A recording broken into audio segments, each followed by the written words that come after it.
A very good morning to everyone.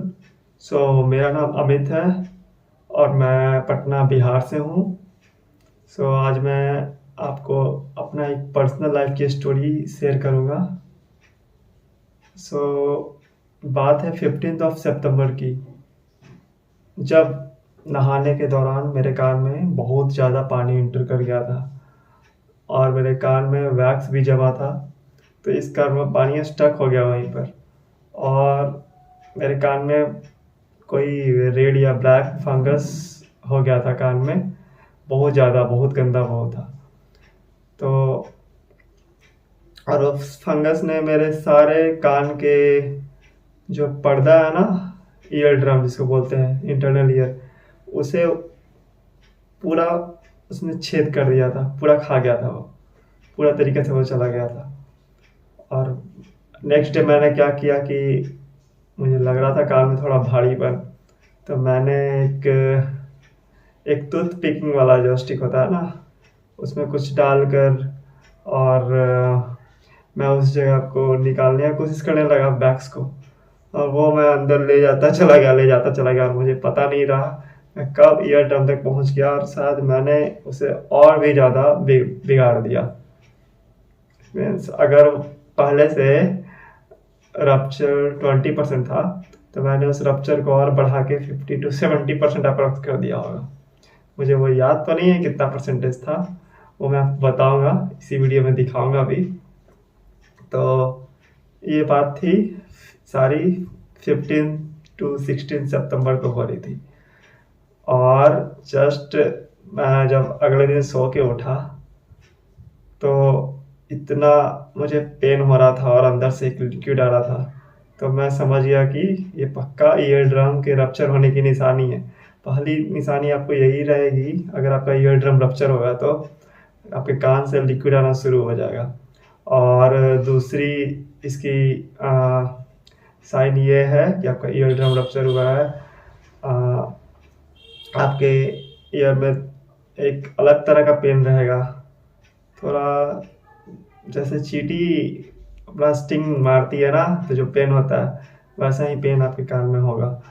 और third मैं बता दूं, मेरे कान में वो रिंगिंग साउंड होता है ना, टिनिटस जिसे बोलते हैं, कंटिन्यूअस रिंगिंग साउंड आ रहे थे, कंटिन्यूअस, और उसकी इंटेंसिटी इतनी हाई थी कि मैं कुछ और सुन ही नहीं पा रहा था। ऐसा तो लग रहा था मुझे 2 से 3 दिन तक कि मैं जैसे पागल ही हो जाऊंगा। दोस्तों, मैं इस चीज़ से बहुत ज़्यादा परेशान था।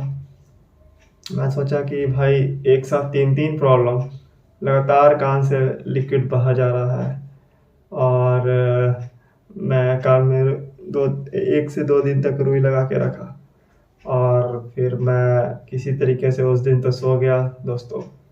और जब फिर मैं नेक्स्ट डे उठा तो वो सारी चीज़ें जो थी ना, उसकी इंटेंसिटी डबल हो चुकी थी, पेन भी डबल, कान में मुझे दिल की धड़कन सुनाई दे रही थी, डब डब डब डब लब डब करके। तो उसके बाद फिर पेन इतना एक्सट्रीम था ना कि मुझे लगा कि डॉक्टर के यहाँ जाना चाहिए, बट मैंने उस दिन भी डिले किया और इस चीज़ को घिसते घिसते मैं 20 अक्टूबर तक आ गया। 20 अक्टूबर को सवेरे मुझे लगा कि अब मैं एकदम ही बर्दाश्त नहीं कर सकता, तो मैं डॉक्टर के यहाँ गया। पटना के सबसे फेमस ईएनटी डॉक्टर हैं, डॉक्टर मनोज। आ गया, उन्होंने बोला कि आपके कान में बहुत ज़्यादा वैक्स था और पानी जाने के कारण फंगस ने आपके ईयर ड्रम को, जो आप बोलिए, ईयर ड्रम को रप्चर कर दिया है। लेकिन मुझे तो पता था कि ईयर ड्रम को रप्चर करने में फंगस का कम हाथ है और मेरा ज़्यादा हाथ है। तो मैं वहाँ से एंटीबायोटिक्स लेके आ गया, थोड़ी बहुत रिलीफ मिली होगी। मैं बेसिकली वहाँ देखने गया था कि ईयर ड्रम रप्चर हुआ या नहीं, बट वो फंगस के कारण दिख नहीं पाया। उन्होंने मुझे 7 दिन बाद का टाइम दिया, 2 दिन तक दवाई लिया मैंने, कुछ ही फ़ायदा नहीं हुआ। Next day, third day he, I mean 23 सितंबर को पेन एक्सट्रीमली हो रही थी, बहुत एक्सट्रीमली। मैं फिर से गया 2 सितंबर, और उसके बाद वो जो डेब्रिस था वो रिमूव हो चुका था, और यहाँ पर साफ साफ मैंने देखा कि मेरे ईयर ड्रम में परफोरेशन हो चुका है। और परफोरेशन काफ़ी ज़्यादा था, अप्रॉक्स 80% था।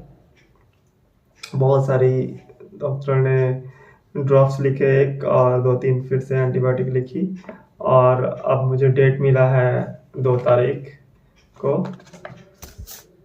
तो मैं उसके बाद ये सब करके जब घर वापस आया, 2-3 दिन तक मेडिसिन ली। मुझे अब लग रहा था कि भाई अब किसी तरीके से मैं बच जाऊँ। इतना ज़्यादा एक्सट्रीम पेन था, मुझे लग रहा था कि मैं लाइफ में कुछ कर ही नहीं पाऊंगा। ना मैं पढ़ाई पे ध्यान दे पा रहा था, ना ही अपना पर्सनल मेरा कुछ भी हो पा रहा था। तो मैं फिर क्या करता हूँ, मैं गुरु सियाग जी का पहले से शिष्य था, मैं बता देता हूँ। तो मुझे पहले से उनके बारे में पता था कि सारी रोग सही होती है उनके मंत्र के जाप करने से। तो मैंने गुरुदेव से करुण प्रार्थना की कि हे गुरुदेव, बस ये लास्ट टाइम मेरे इस कान के पर्दे में जो भी प्रॉब्लम हो रही है उसे आप किसी तरीके से ठीक कर दो। एटलीस्ट रिंगिंग साउंड तो बंद ही हो जाए। आप विश्वास नहीं करोगे, सिर्फ 2 दिन लगा मुझे, 2 से तीसरे दिन हार्डली लगा होगा। वो रिंगिंग साउंड जो था उसकी इंटेंसिटी अगर उस टाइम 90% थी ना, तो जस्ट 2 से 3 दिन प्रार्थना करने के बाद और मेडिटेशन करने के बाद उसकी इंटेंसिटी 5 to 10% जस्ट रह गई। बहुत अब माइनर है। तो ये मेरे लिए एक बहुत बड़ी सक्सेसफुल थी। और दूसरी सबसे बड़ी बात, जितने भी लिक्विड जो कान से आते थे मुझे रुई लगा के रखना पड़ता था, वो अब मैंने बंद कर दिया क्योंकि अब लिक्विड आना ही बंद हो गया। सो ये बहुत सरप्राइजिंग है मेरे लिए भी, डॉक्टर के लिए भी, क्योंकि जब भी कान का ईयर ड्रम रप्चर हो जाता है तो कान से लिक्विड आते ही रहता है। बहुतों का तो साल भर आते रहता है, 2 साल से 3 साल से। सो बहुत सारे लोग इस चीज़ से परेशान हैं। तो मैं आपको सजेस्ट करूँगा, आप एक बार ज़रूर ट्राई करो। जिन लोगों को भी नहीं पता है, आपको एक बात मैं बता दूँ दोस्तों कि मेडिटेशन करने से आपकी सारी लाइफ की प्रॉब्लम ख़त्म हो जाएंगी। चाहे आप किसी भी बीमारी से ग्रसित हो, आप ठीक हो जाओगे। सिर्फ 2 टाइम करना है, 15 मिनट सुबह, 15 मिनट शाम में। और ज़्यादा डिटेल चाहिए तो आप, यूट्यूब है दोस्तों, सभी के पास इंटरनेट है, आप वहाँ सर्च करो गुरु सियाग मंत्रा। आप वहाँ पे सर्च करो और मंत्र को देखो, सुनो, और जस्ट इम्प्लीमेंट करो अपने लाइफ में। क्योंकि अगर आपने सारी मेडिसिन लेके थक चुके हो, अलग अलग मेडिसिन, अलग अलग ट्रीटमेंट्स, और कहीं भी आपका कुछ भी नहीं हो पा रहा है, तो आई विल से कि आप एक बार तो ट्राई करना बनता है दोस्तों, है ना। So do it. जाइए और गुरु सियाग मंत्र सर्च करिए यूट्यूब पर, देखिए क्या है। आप एक बार एटलीस्ट ट्राई तो करो। उनकी बहुत सारी स्पीचेज हैं, उन्हें जाके सुनो और लेट मी कमेंट डाउन। उसके बाद आप जरूर आके कमेंट करना मुझे। 2 से 3 दिन बाद आप ट्राई करो या 1 वीक ट्राई करो and let me comment, and मुझे बताओ कि आपका कैसा रिजल्ट आता है। So I am waiting for your comment guys.